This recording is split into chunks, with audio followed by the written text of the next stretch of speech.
चक्रवात दिव्या तूफान का कहर, 80 साल के बुजुर्ग ने बताए दहशत के वो 16 घंटे की भयानक दास्तान। श्रीलंका में चक्रवात दिव्या तूफान के कहर में फंसे झांसी के प्रतिष्ठित व्यापारी दंपति के सकुशल झांसी लौट आए। इसी तरह झांसी के 80 वर्षीय बुजुर्ग भी श्रीलंका के चक्रवात दिव्या तूफान के बीच फंसते फंसते बचे। यह तूफान श्रीलंका में आया, लेकिन इस तूफान ने दक्षिण भारत में भी दहशत मचा दी थी। इस तूफान से बचकर अपने परिवार के साथ झांसी में घर सकुशल लौटने पर बुजुर्ग ने सुनाई वो दहशत की दास्तान। कहा, आगे गाड़ी से भाग रहे थे, पीछे पीछे तूफान बढ़ता जा रहा था। 26 किलोमीटर समुद्र के बीच से निकलकर पहुंचे हैदराबाद तक की राहत की सांस ली।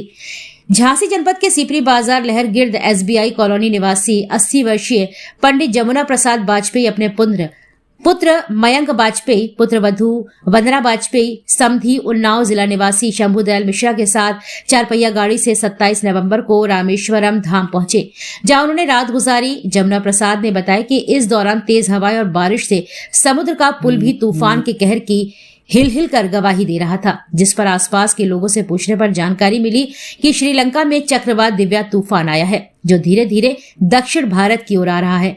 इस पर प्रशासन के द्वारा यहां सुरक्षा व्यवस्था के इंतजाम कर रहा था। उन्होंने बताया कि रात गुजारने के बाद उन्होंने अगले दिन सुबह रामेश्वरम धाम के दर्शन किए। तभी समुद्र की लहरों की तेज आवाज, समुद्र से उठता पानी और तेज आवाज बारिश के चलते भयानक मंजर बनता जा रहा था। सुरक्षा को लेकर सभी होटल मार्केट बंद कर दिए गए थे, सड़कें खाली हो गई थी। जोर जोर से बादल की गड़गड़ाहट से सभी लोग हड़बड़ा गए। तूफान के भयानक मंजर को देख हम अपनी गाड़ी से बैठकर सुरक्षित निकलने के लिए आगे बढ़ गए। उन्होंने बताया कि जैसे जैसे गाड़ी चलती जा रही, मानो कोई भयानक मंजर उनका पीछा कर रहा हो, जिससे बचने के लिए वह लोग भाग रहे हैं। उन्होंने बताया कि तूफान, पानी, गड़गड़ाहट सुनकर दहशत भरी रात और वो 16 घंटे की दास्तान कभी नहीं भूल सकते हैं। उन्होंने बताया कि इस तूफान की जानकारी उन्होंने अपने परिवार को फोन के माध्यम से देते हुए मोबाइल से वीडियो कॉलिंग भी कर दिखाया था, जिसे देख परिवार के लोग भी काफी दहशत में आ गए थे। हर आधा घंटे के बाद परिवार के लोग लगातार मोबाइल पर संपर्क कर भगवान से सभी लोगों के सकुशल घर लौटने की कामना कर रहे थे। उन्होंने बताया कि रामेश्वरम धाम से जब वे हैदराबाद पहुंचे तब हवाएं, पानी और बादलों की गड़गड़ाहट में कमी आई, जिसके बाद उन्होंने राहत की सांस ली। उन्होंने दहशत भरे 16 घंटे की दास्तान बयान करते हुए बताया कि यह जीवन का पहला भयानक मंजर वे कभी नहीं भूल सकते हैं। उन्होंने हर जगह पानी, झील, समुद्र, हवाएं, जो भयानक मंजर देखे वो भूलने लायक नहीं है। पंडित जमुना प्रसाद वाजपेयी रामेश्वरम जब पहुंचे तो जब हम प्रवेश करने लगे तभी हवा में तेजी आ गई थी, हवा तेज चलने लगी और लगा कि ये असाधारण हवा है। उसके बाद जब वहां पहुंचे तो फिर मूसलाधार बारिश होने लगी। उस बारिश में सभी घबरा गए और सभी लोग जो है अस्त व्यस्त, पूरा शहर हो गया और शहर में ज़्यादातर होटल वगैरह सब जो है बंद हो गए और एक दहशत की स्थिति पैदा हो गई। और ये समाचार मिला कि लंका का तूफान, जिसमें 123 लोग जो मर गए हैं, वो तूफान दक्षिण भारत की तरफ जो है बढ़ गया, चक्रवात। और उस चक्रवात की वजह से दक्षिण भारत में तबाही हो सकती है, ये सूचना मिली। इसके बाद रात में मूसलाधार बारिश हुई। हम जहाँ रुके थे उसका सवेरे जब उठे तो देखा कि मूसलाधार बारिश हो रही है, समुद्र अथाह और पानी काफ़ी तेज़ी से बरस रहा सब चारों तरफ। फिर वहाँ से जब निकले तो धीरे धीरे वो 26 किलोमीटर का जो है ब्रिज पार किया, जिसको हम कहते हैं आइसलैंड जो है। इसके बाद हम निकल के बाहर आए तो पूरे 1000 किलोमीटर के पूरे एरिए में जहाँ हमने पार किया वहाँ मूसलाधार बारिश होती रही और चारों तरफ जल ही जल भरा था। एक जगह तो जल इतना ज़्यादा था कि आधे आधे पेड़ भी डूबे थे, विशाल वृक्ष भी डूबे हुए थे और ऐसा लग रहा था कि अगर ये तूफान और बढ़ गया तो हो सकता है कि महाप्रलय आ जाए, जल ही जल हो जाए। उससे एक अंदाज ये लग जाता है कि महाप्रलय में किस प्रकार धरती डूब जाती सब चारों तरफ। एक दहशत का वातावरण था। ये था कि किसी तरीके से यहाँ निकल चलिए। तो उसमें आपको जान के ताज्जुब होगा कि इन्होंने लगातार 16 घंटे ड्राइविंग किया ऐसे तूफान में। और हम लोग हैदराबाद आए। तो हैदराबाद में जो है बहुत बड़ी जो है लिंक रोड है, इंदिरा गांधी लिंक रोड, उसमें 68 किलोमीटर चले और लिंक रोड के एंड पे, रिंग रोड के जब एंड में आए तो उसके बाद हमको ऐसा लगा कि अब तूफान जो है यहाँ शांत है, पानी तो बरस सकता है। और दूसरे दिन बिल्लौर वगैरह में मूसलाधार बारिश भई। पर कल जो है जैसे ही निकले हम बाहर, नागपुर से बाहर निकले तो सर्दी बढ़ी और तूफान शांत हो गया। 26 किलोमीटर का सफर किस तरीके से? 26 किलोमीटर के तो एक अजीब सा दहशत का वातावरण, ऐसा लगता है जैसे आपकी पुल हिल रहा है और दोनों तरफ जो है समुद्र जो लहरें मार रहे, और एक अजीब सा कुछ भी हो सकता था। हादसे होने में देर थोड़े लगती है। दृश्य देख के क्या अंदर से फीलिंग भाई कि ये तो बहुत आश्चर्यजनक, इसके बारे में तो हम बुंदेलखंड वाले जानते ही नहीं कि ऐसा भी है वहाँ कि समुद्र के बीच से सड़क गई है तो हम 26 किलोमीटर अंदर समुद्र के अंदर पहुँच गए। सपने में भी नहीं सोच सकते थे। हम तो सोचते थे समुद्र के किनारे रामेश्वरम है, पर ऐसा नहीं था। रामेश्वरम जो है वो एक तीर्थ स्थल जो बना वो समुद्र के अंदर 26 किलोमीटर जाके बना है। तो कितने घंटे लग गए उस सफर को आपको तय करने? 1 घंटे में हमने ब्रिज पार किया। धीरे धीरे स्पीड वही आपकी 30 किलोमीटर की स्पीड से धीरे धीरे ब्रिज पार किया। और ब्रिज को पार करने के बाद हम जब वहाँ पहुँचे तो देखा वहाँ आबादी भी है, होटल भी है, वहाँ रेस्टोरेंट सब हैं। पर जैसे हवा तेज़ खूब चल रही थी, वातावरण था, उसमें धीरे धीरे सब बंद होते चले गए कि नहीं भाई, क्योंकि उन लोगों को ये आइडिया है कि अगर तूफ़ान आ गया तो बहुत तबाही होएगी। पर दूसरे दिन फिर बहुत तबाही भी भई। हवाएं बहुत तेज़, जब लौट रहे थे तो हवाओं की रफ्तार बहुत तेज़ थी। फिर कैसा लगा? झांसी आके लगा राहत की भैया तीर्थ स्थल हुआ है। धार्मिक को भगवान राघवेंद्र सरकार के दर्शन किए, शिव जी के दर्शन किए। शिवलिंग यहाँ से हम गंगा जल ले गए थे, तो गंगा जल से जो है शिव जी का रुद्राभिषेक हमारे सामने किया गया कि और बहुत सुंदर दर्शन मिले, सब मिला। पर तूफान जो ना होता तो हो सकता था 1-2 दिन और रुकते हम, पर तूफान की वजह से वहाँ रुकना असंभव था। असल में हम लोगों ने जो प्रोग्राम बनाया था जाने का, पापा जी से मेरा कमिटमेंट था कि उनको इस साल 2025 में रामेश्वरम के दर्शन मुझे करवाने हैं। तो उसके दर्शन करवाने के लिए 2025 तारीख को हम पापा जी को, मेरे फादर इन लॉ और मेरी मिसेस, हम 4 लोग यहाँ से निकले।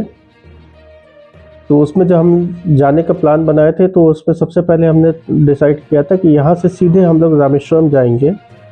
बीच में 1-2 जगह स्टे का प्लान अपना कर लिया था। वहाँ पे रामेश्वरम के बाद लौटते में हमारा प्लान था कि हम मल्लिकार्जुन जो है, मल्लिकार्जुन के दर्शन करते हुए 2 शिव ज्योतिर्लिंग जो है ये कवर करते हुए हम लोग का आने का प्लान था। इस बीच वेल्लोर में एक श्री महालक्ष्मी का गोल्डन टेम्पल है, उसका दर्शन का भी प्लान हम लोग ने रखा था। तो उसी प्लान के अकॉर्डिंग हम लोग यहाँ से रामेश्वरम के लिए निकले। बहुत ही बढ़िया, बहुत ही शानदार सफ़र हम लोग का रहा रामेश्वरम का, और ऐसा अद्भुतपूर्व अनुभव इसके पहले कभी इमेजिन नहीं किया था कि रामेश्वरम पहुंचने के बाद जब हम लोग रामेश्वरम के ब्रिज पे जब चढ़े हैं, क्रॉस कर रहे थे, वैसे वैसे तेज हवाएं बढ़ती जा रही थी। तो जाते समय तो चूँकि रात हो गई थी हम लोग को, इसलिए उतना पता नहीं चल पाया कि हम लोग जहाँ जा रहे हैं, जिस आइलैंड पे हम लोग जा रहे हैं, हमारे दोनों तरफ समुद्र चल रहा है सिवाय बीच पे। तो वहाँ से हम लोग जैसे जैसे आगे बढ़े, रामेश्वरम पहुँचे। तो रामेश्वरम में पहुँच के हम लोग ने सबसे पहले एक अच्छा सा होटल देख के वहाँ पे चेक इन किया। चेक इन करने के बाद मंदिर के आसपास पता किया कि भाई दर्शन की क्या टाइमिंग है, कैसे क्या है। रात में ही वहाँ पे माहौल बिगड़ना चालू हो गया, मौसम बिगड़ना चालू हो गया, जो कि वहाँ पे चूँकि लैंग्वेज उनकी अलग रहती है, हम लोग को वो लैंग्वेज का उतना आइडिया नहीं है। पर फिर भी पता किया लोगों से कि भाई क्या बात है, इतना वैक्यूम सा क्यों क्रिएट हो रहा है, एक न्यूसेंस सा क्यों क्रिएट हो रहा है यहाँ पे। एक जगह पे अनजान लोगों की भाषा, साउथ इंडियन भाषा हम बुंदेलखंडियों के लिए तो बिल्कुल अलग ही रहती है, पर देख के ऐसा समझ में आया था कि कुछ न्यूसेंस सा यहाँ पे क्रिएट हो रहा है। तो वहाँ पे होटल वाले जो थे, एक दो लोग उनसे बात किया तो उन्होंने टूटी फूटी हिंदी में बताया कि यहाँ पे चक्रवात आ रहा है, साइक्लोन यहाँ पे आ रहा है और उसके लिए प्रिपरेशन हो रही है और एडमिनिस्ट्रेशन की तरफ से स्टेप्स लिए जा रहे हैं। नए लोगों को आने पे रोक लगाई जा रही है। खैर हम लोग फिर उस दिन तो सो गए। रात में अगले दिन उठ के जब दर्शन किए तो भयानक बारिश और तेज हवाएं चल रही थी। तो दर्शन वगैरह करने के बाद हम लोगों ने सीधे ये डिसाइड किया कि अब यहाँ से हम लोग को निकलना चाहिए। और हम लोग वहाँ से जैसे ही रामेश्वरम से निकल के 4-5 किलोमीटर आगे आए हैं तो जो मेन एंट्री रहती है रामेश्वरम की, वहाँ पे हम लोग के क्रॉस करते ही बैरियर लगा के पूरा रिस्ट्रिक्ट कर दिया गया कि अंदर वाले अंदर और बाहर वाले बाहर। तो हम लोग निकल चुके थे रामेश्वरम के बाहर। तो हम लोग फिर वहाँ से सीधे, अब हमारे पास ऑप्शन नहीं था कि हम जल्दी से जल्दी ब्रिज क्रॉस करके इस तूफानी इलाके से बाहर निकले। तो फिर वहाँ से हमने कंटिन्यू ड्राइविंग चालू किया, ब्रिज क्रॉस किया रामेश्वरम को, और कंटिन्यू वहाँ से ड्राइविंग स्टार्ट करके हम सीधे वेल्लोर जाके त्रिची होते हुए वेल्लोर पहुँचे। तो पीछे पीछे तूफान चल रहा था, भयानक बारिश आती जा रही थी। त्रिची के बाद भी बारिश लगातार कम होने का नाम नहीं ले रही थी। वेल्लोर पहुँचे तो वेल्लोर में भी हल्की फुल्की बारिश थी। फिर हम लोग ने पहला स्टे जो है वहाँ पे वेल्लोर में किया। उसके बाद फिर हम लोग वहाँ से हैदराबाद के लिए, तूफान में जहाँ फंसे हुए थे आप, हाँ, कैसा लगा था वहाँ पर? कैसा? एक अलग टाइप का अनुभव था, एक एडवेंचरस अनुभव था। मतलब ये भी नहीं कह सकते कि बहुत अधिक घबरा गए थे, परिवार को लिए हुए थे, घबराने का मतलब नहीं था, पर एक अलग टाइप का अनुभव था और ऐसा लग रहा था कि हाँ एडवेंचर क्या होता है। और जो लोग शिप वगैरह में होते हैं या जो तो हमारी जल सेनाएं वगैरह होती हैं, उन लोगों को किस तरह के वो करने पड़ते हैं। हम तो धरती पे चल रहे हैं, उसके बाद उन हवाओं और बारिश का ही मार थी। पर जो लोग उस समय समुद्र में होंगे उनके लिए सोचने वाली वो रहती कि वो लोग कैसे उस सर्वाइव करते हैं। तो ये अपने तरह का एक अनुभव, अलग ही अनुभव था और कुल मिला के अच्छा लगा, मज़ा आया। झांसी आकर फिर कैसा फील किया है? झांसी आके तो फिर अपने घर से अच्छा तो स्वर्ग कहीं होता ही नहीं है। लगभग कितने किलोमीटर का सफर आपने तय किया और कितने घंटे? पूरा हमारा ये सफर जो था ये करीब 5,500 किलोमीटर के आधा जाना। कितने घंटे आपने लगे इस सफर को? रोज करीब हम 800 से 900 किलोमीटर, 1000 किलोमीटर तक चलाए हैं। बट जिस दिन उस तूफान में फंसे उस दिन 1100 किलोमीटर के ऊपर हमने लगातार ड्राइविंग की। मेरा नाम डॉक्टर विवेक वाजपेयी है। विवेक जी, परिवार के लोग घूमने गए हुए थे, क्या रहा पूरा मंजर? 24 तारीख को मेरा परिवार, बड़े भाई साहब, पापा जी, भाभी जी और भाभी जी के पापा जी, मेरे बड़े भाई साहब के फादर इन लॉ, ये चारों लोग यहाँ से निकले थे रामेश्वरम दर्शन के लिए। और शुरू में 2 दिन तो बड़ा हम लोग रोमांचकारी रहे कि आराम से जा रहे हैं, बहुत अच्छा रहा। लेकिन धीरे धीरे वहाँ से खबरें आने लगी कि मौसम बिगड़ने लगा है, चक्रवात शुरू हो गया है और तो काफ़ी ज़्यादा स्थिति वहाँ पे गंभीर हो गई है। जैसे ये खबरें यहाँ तक वायरल हुई न्यूज़ के माध्यम से, घबराहट एक मन में हम लोगों की आने लगी, एक डर, अनहोनी की आशंका से हम लोग कंपित होने लगे और ऐसा लगने लगा कि निश्चित रूप से घर वापसी जल्दी हो जाए और अपने परिवार सकुशल वापस आ जाए। ऐसा हम लोग ईश्वर से प्रार्थना करते हुए थोड़ा चिंतित तो हो गए थे। तो आपने उस बीच संपर्क परिवार के लोगों से? जी बिल्कुल, लगातार हम लोग संपर्क में रहे, लाइव लोकेशन शेयर करते रहे। वहाँ से लाइव लोकेशन बड़ी भाभी और भाई साहब भेज देते थे, वो लाइव लोकेशन पे हम लोग देखते रहते थे, गाड़ी कहाँ पहुँची है, कैसी है, स्थिति क्या है। लेकिन ऊपर वाले की, रामराजा सरकार की और भगवान महादेव की एक कृपा बनी रही कि किसी भी प्रकार की अनहोनी ऐसी नहीं हुई और सकुशल पूरा परिवार हमारा कल रात में वापस आ गया यहाँ से। लगभग कितने दिन का सफर? ये 8 दिन का लगभग सफर रहा, जिसमें लगभग 6,000 किलोमीटर की यात्रा अपने व्यक्तिगत वाहन से बड़े भाई साहब ने अकेले ड्राइविंग करके 3,000 लगभग जाना, 3,000 लगभग वापस आना, 8 दिन में इन्होंने सफर किया। औसत एक दिन में लगभग 600 से 700 किलोमीटर पर डे के हिसाब से औसत गाड़ी चलाई है। आपने अभी सम्मानित भी किया है जी के लोगों को? जी, निश्चित रूप से देखिए मेरे लिए बड़ा सौभाग्य का विषय है कि मेरा परिवार वापस आया, सकुशल वापस आया और अपने जिस मंतव्य को लेके लोग चले थे वो मंतव्य पूरा करके वहाँ पे दर्शन करके सफलतापूर्वक हर्षोल्लास के साथ वापस आया है। तो मेरे लिए ये निश्चित रूप से एक उत्सव है और इसी योग मैंने सबका सम्मान विवेक किया। जी, पिताजी की उम्र 81 साल जी। है और इस उम्र में इतने बड़ा सफर तय किया और इतना भयावक मंदिर देखा, तो क्या ये हम लोगों का एक्चुअली बहुत शुरू से रहा है। हमारे पिताजी बहुत पहले से लंबी यात्राएं करते रहे हैं। इसके पहले मारुति 800 से पापा जी ने 1998 में कलकत्ता 2 बार जा चुके हैं और जयपुर अहमदाबाद की यात्रा लगातार करते रहे हैं। तो उनको शायद, मुझे ऐसा लगता है कि उनको लंबी यात्राएं करना और धार्मिक स्थलों पे जाना, दर्शन करना, ये उनको अच्छा लगता है। और जब उनके बड़े बेटे हमारे बड़े भाई साहब मयंक वाजपेयी जी का साथ होता है उनके साथ, और इस बार तो सौभाग्य से हमारे बड़े भाई साहब के ससुर साहब श्री शंभुदयाल मिश्रा जी भी साथ में थे, जो कि हम उम्र है पापा जी के। तो साथ इतना अच्छा था, परिवार का इतना अच्छा सहयोग था कि यात्रा निश्चित रूप से सुखद रही।